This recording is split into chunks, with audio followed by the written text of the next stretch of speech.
Chosen one, anchor your spirit to every word I am about to speak. That restlessness you have been carrying, the one sitting right underneath the surface of your chest that you cannot fully explain, it has a source, and today you are going to find out what it is. Because someone who loves you opened their mouth today, and what they said about you, you are not ready for it. It all shifts today. The waiting, the wondering, the silence that has felt like abandonment. But hear me clearly, this is not shifting because of luck or timing or coincidence. It is shifting because of who you are to the one who spoke your name today. Think back to this week. That moment when you almost convinced yourself that you had been forgotten. That moment when you looked at everything around you, the stillness, the lack of movement, the doors that have not opened yet. And you started to believe the silence meant something was wrong with you. You felt it, that slow, creeping thought that whispered, maybe I am on my own in this. You did not know it then, but that moment of almost surrender was the very moment heaven turned its full attention toward you. I know what the last 72 hours have felt like. There has been a thickness in the atmosphere around you. Not chaos, something quieter than that, and somehow heavier. Maybe you were lying awake at 3:00 in the morning this week, staring at the ceiling, running through scenarios in your mind, trying to calculate your next move with a spirit that was too exhausted to calculate anything. Or maybe you were moving through your day on the outside, functioning, responding, showing up, but on the inside you felt completely hollow, like you were going through motions that no longer felt connected to any real destination. Or perhaps it hit you in a quiet moment, a flash of emotion you did not expect, tears you could not fully explain, a grief that did not have a name. That is not depression. That is not delay. That is the weight of a soul standing at the edge of something enormous it cannot yet see. The enemy has been working overtime in your thought life this week for one reason and one reason only. He heard what was spoken about you today. And he knows that if you receive this message, if you actually believe what was said about you, everything he has built against your life collapses. So he has been running his campaign early. He has been whispering a very specific lie into the quiet moments. Listen to your thoughts and you will recognize it. He has been telling you that the love in your life is conditional, that the people who matter have moved on, grown tired, or simply stopped seeing you the way they once did. He has been replaying that one moment, maybe when you pulled back, when you went quiet, when you were not your best self. And he has been using that single frame to write the entire narrative of your worth. He wants you to believe you have been disgusted with disappointment. But I need you to hear what the truth actually says about this moment. Romans 8:38 and 39 declares that neither death nor life, neither angels nor principalities, neither things present nor things to come, nor any power, neither height nor depth, nor any other created thing shall be able to separate you from the love of God. Hear that. Nothing you did this week, nothing you failed to do, no moment of silence, no act of withdrawal, no season of absence, none of it has separated you from the love that was speaking your name today. You are not being discussed with regret. You are being spoken of with purpose. The person, the divine source, who loves you did not bring you to mind today out of habit. You were brought to mind because your season is being orchestrated.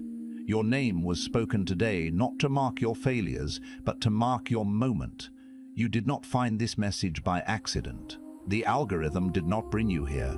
The Holy Spirit did.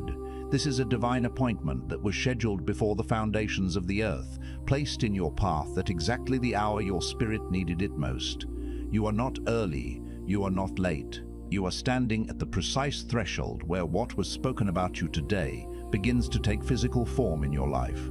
Do not leave this message before it finishes. Your future self is asking you to stay, because if you walk away before the full word lands, you may miss the very piece of this that unlocks everything you have been praying for.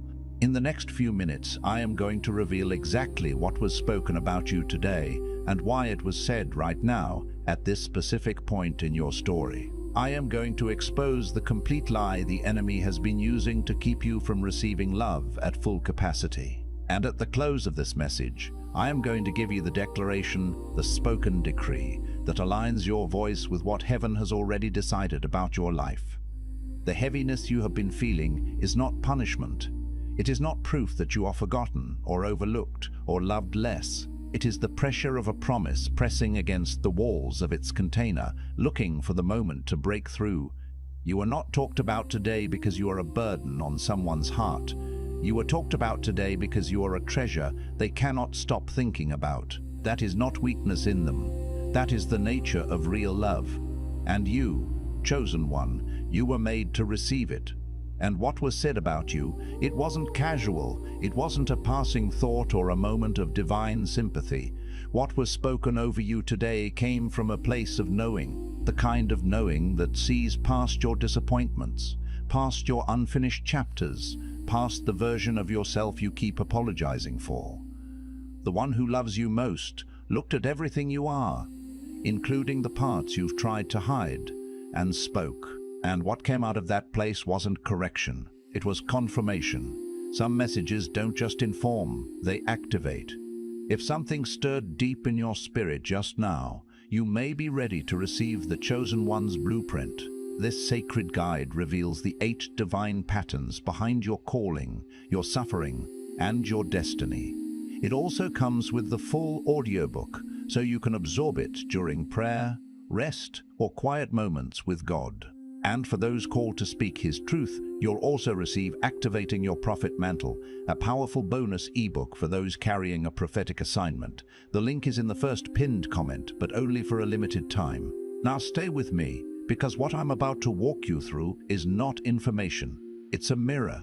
And some of what you're about to see, you've never been willing to look at directly until now. Here's what most people don't understand about being spoken about by God. They assume it means everything is about to become easy. They imagine that divine attention translates into open doors and smooth roads and sudden reversals of fortune.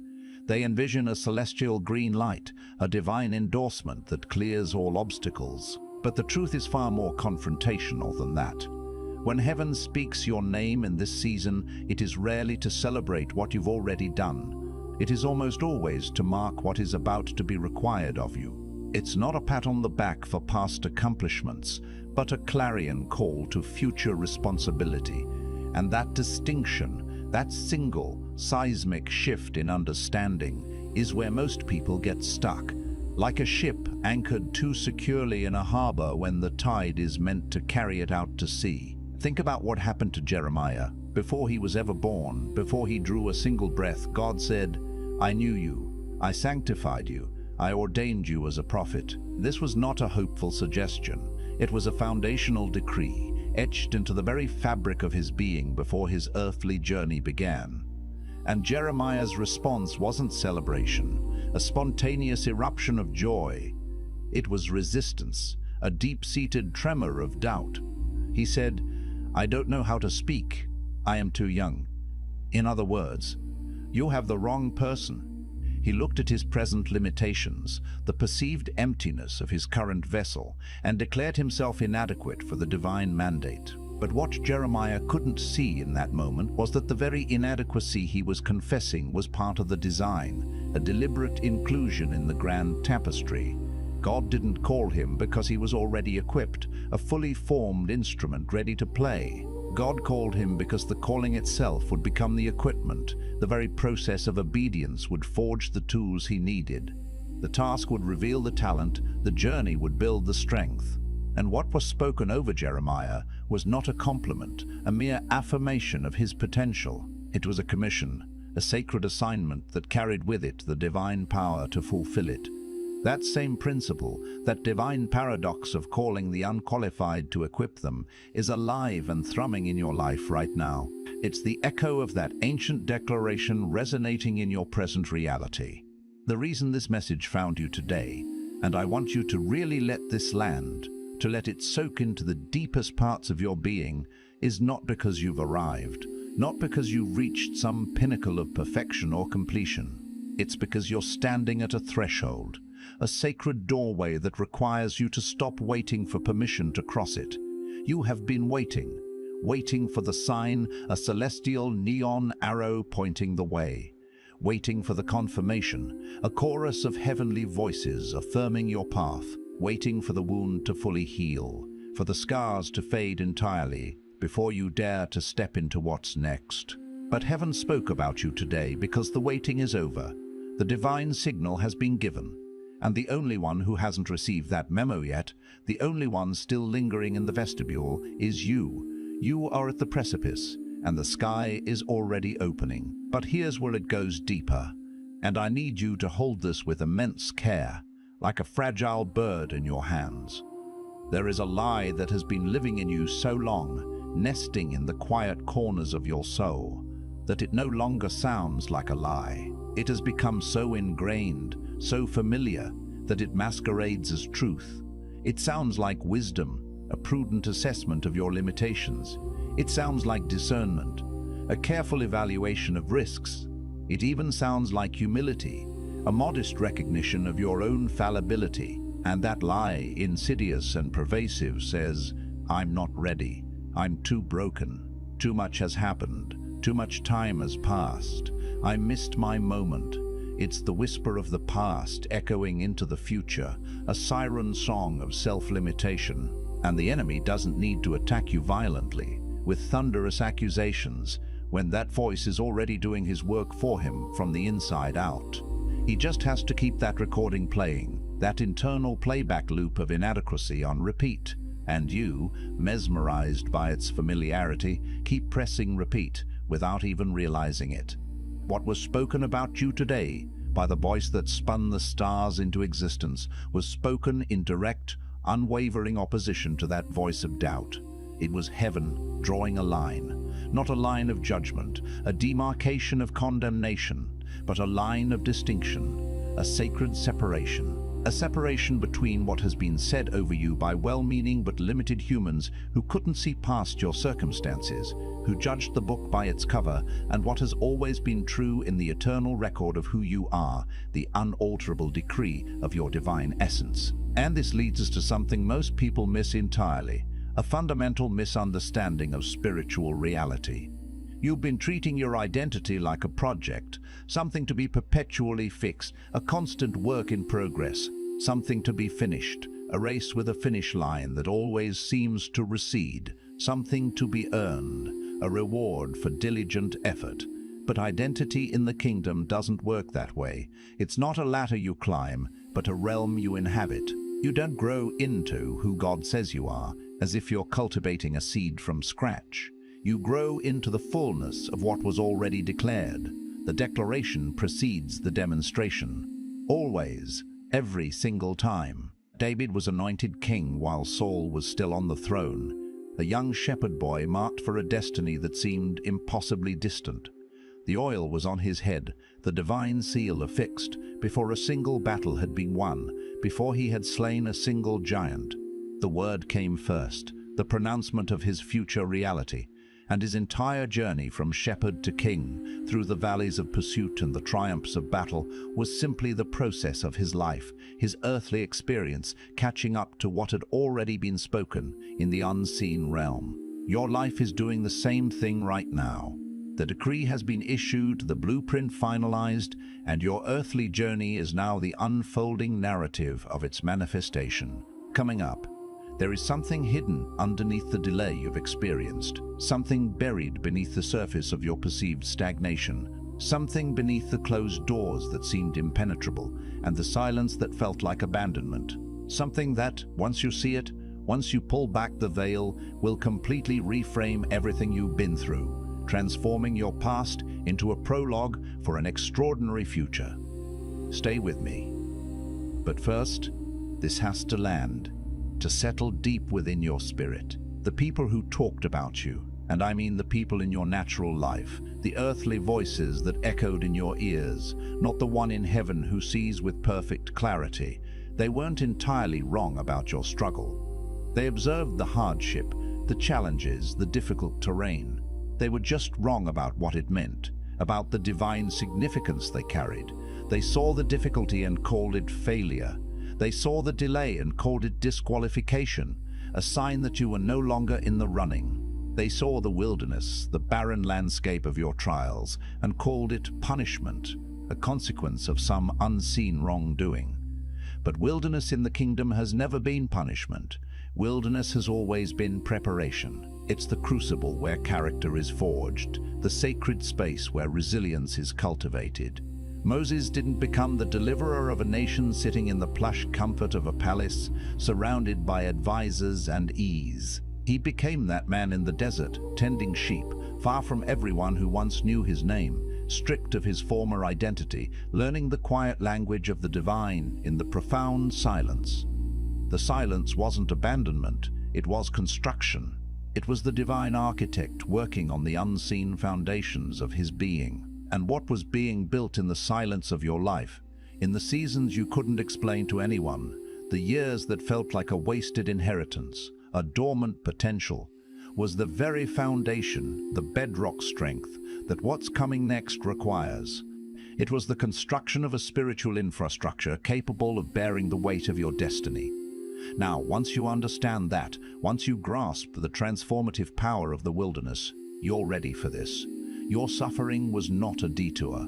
Let me say that again, with all the emphasis this truth deserves, because this is the part that most people rush past, eager to escape the pain and return to perceived normalcy.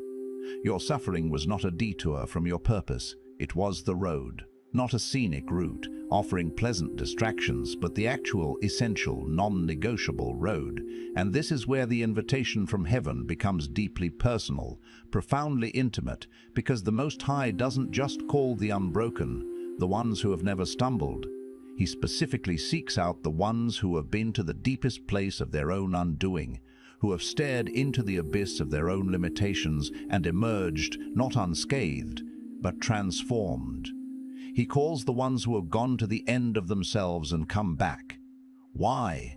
Because those are the ones who carry something that cannot be manufactured, something that cannot be faked or mimicked. They carry genuine authority, not the hollow authority that comes from position or title or a vast library of theological knowledge, but the profound, unassailable authority that comes from survival, from having stood in the fire, the relentless heat of adversity, and discovered in the very core of their being that they didn't burn. They were refined, not consumed. And what was spoken about you today was spoken because heaven sees that authority simmering within you, that hard-won strength, even when you don't see it yourself. It recognizes the warrior spirit forged in the trials. But let me challenge you with something, because we're entering the part of this message that requires radical honesty, a willingness to excavate uncomfortable truths. You have been protecting something that has been costing you everything, an emotional fortress that has become a prison. Not your sin. You've probably dealt with that, confessed it, and sought forgiveness. Not your past, the events that shaped you. You've probably made peace with most of it, understanding its role in your story. What you've been protecting, clutched tightly like a shield, is your grief, the lingering ache over who you thought you would be by now, the phantom limb of unfulfilled potential. The grief over the relationship that changed you irrevocably, leaving an indelible mark on your soul. The grief over the version of yourself that existed before the loss, before the betrayal, before the thing happened that made you cautious in ways you've never fully named, building walls where bridges were meant to be. And you've been calling that grief wisdom, mistaking its weight for insight. You've been calling it discernment, a sign of your maturity and carefulness. You've been treating it like a teacher, a wise mentor guiding your steps when it has quietly, insidiously, become a prison, locking you into a cycle of sorrow. Grief has a purpose. It is a sacred process of mourning and release. But grief that is never released, that is held onto as a badge of honor or a shield against further pain, becomes a ceiling, a heavy, invisible barrier that caps your potential. And some of you are bumping your head against that ceiling every single day, wondering why you can't rise any higher, why your dreams seem perpetually out of reach, not realizing that the very thing you've been holding on to for protection, the very source of your perceived wisdom, is the thing that keeps you grounded, pinned down, when heaven is trying to lift you into your soaring destiny. Coming up, The one profound shift that changes how you carry everything from this moment forward. The insight that makes the weight feel light, not because the weight disappears entirely, but because you finally understand what it's for, its divine purpose, its role in your becoming. Stay right here. Because here is what most people never realize about the intricate, often counterintuitive way God prepares a chosen person for an extraordinary assignment. He doesn't remove the weight before he gives you the assignment. He doesn't lighten the load before he asks you to carry it. Instead, he builds your capacity to carry it. He expands your strength, your resilience, your spiritual fortitude, so that you can bear the immense weight of your calling. And sometimes, and this is the part that will either deeply offend you or profoundly free you, sometimes the very people who were used to wound you, who inflicted pain and caused deep scars, were not the enemy acting directly against your destiny. They were instruments, albeit painful ones, refining you for it. That doesn't excuse their actions.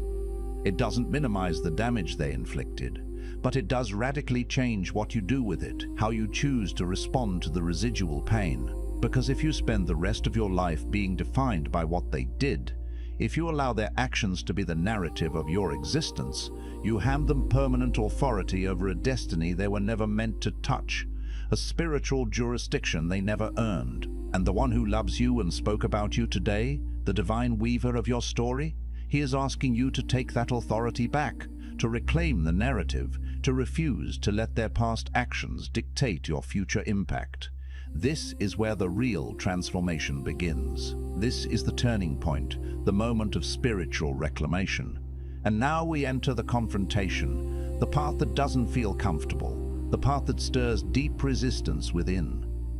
The part you might want to skip, to fast forward through, to politely ignore. But I need you to stay, to lean into the discomfort, because this is the moment that breaks the cycle of self-sabotage and limitation. This is the breaking point that leads to breakthrough. The hidden root, the thing lurking underneath all the delay you've experienced, underneath all the fear that paralyzes you, underneath all the grief you've been carrying like a shroud, is this.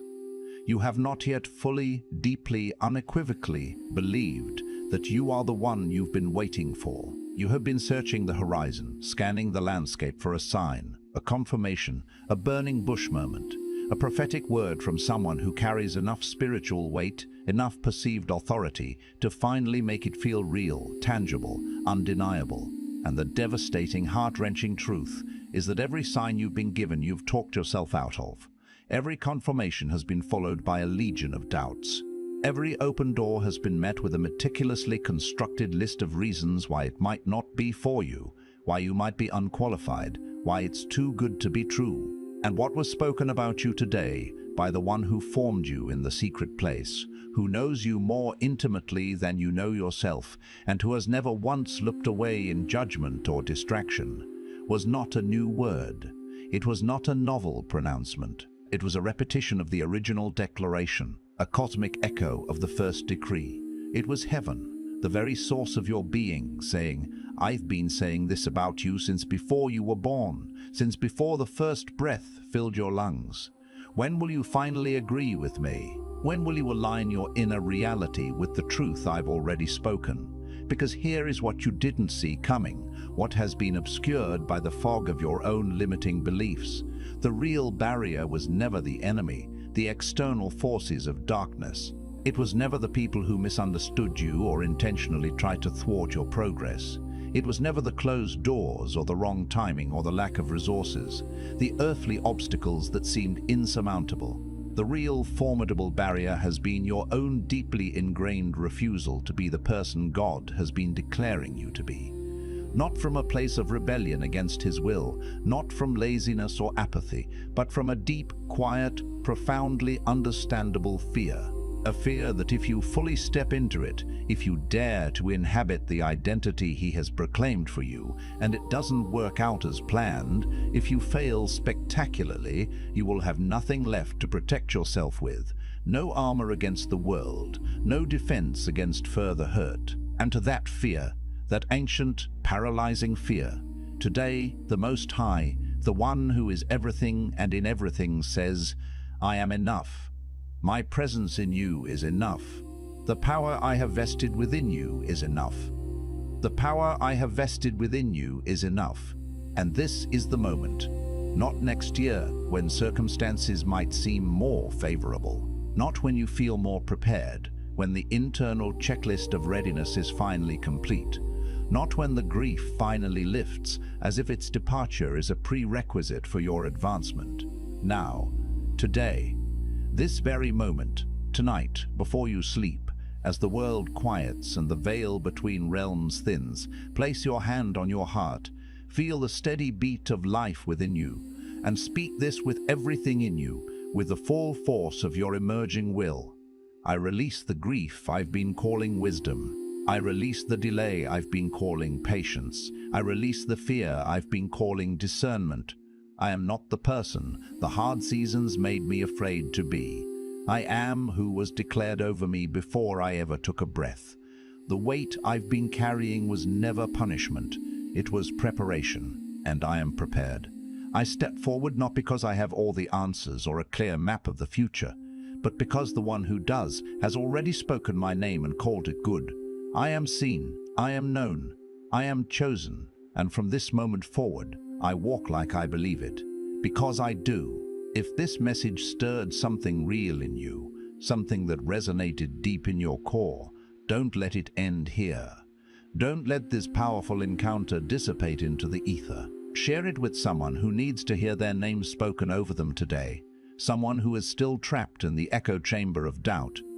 Drop a word in the comments, just one word, a single utterance, about what shifted in your spirit, what spark was ignited within you. And if you're ready to go even deeper, to unravel the intricate tapestry of your divine assignment, to understand the profound significance of everything this season is unlocking within you, the link in the first pinned comment is waiting for you. This is not a coincidence. The synchronicity of this encounter is a testament to its divine timing. You were supposed to be here for this.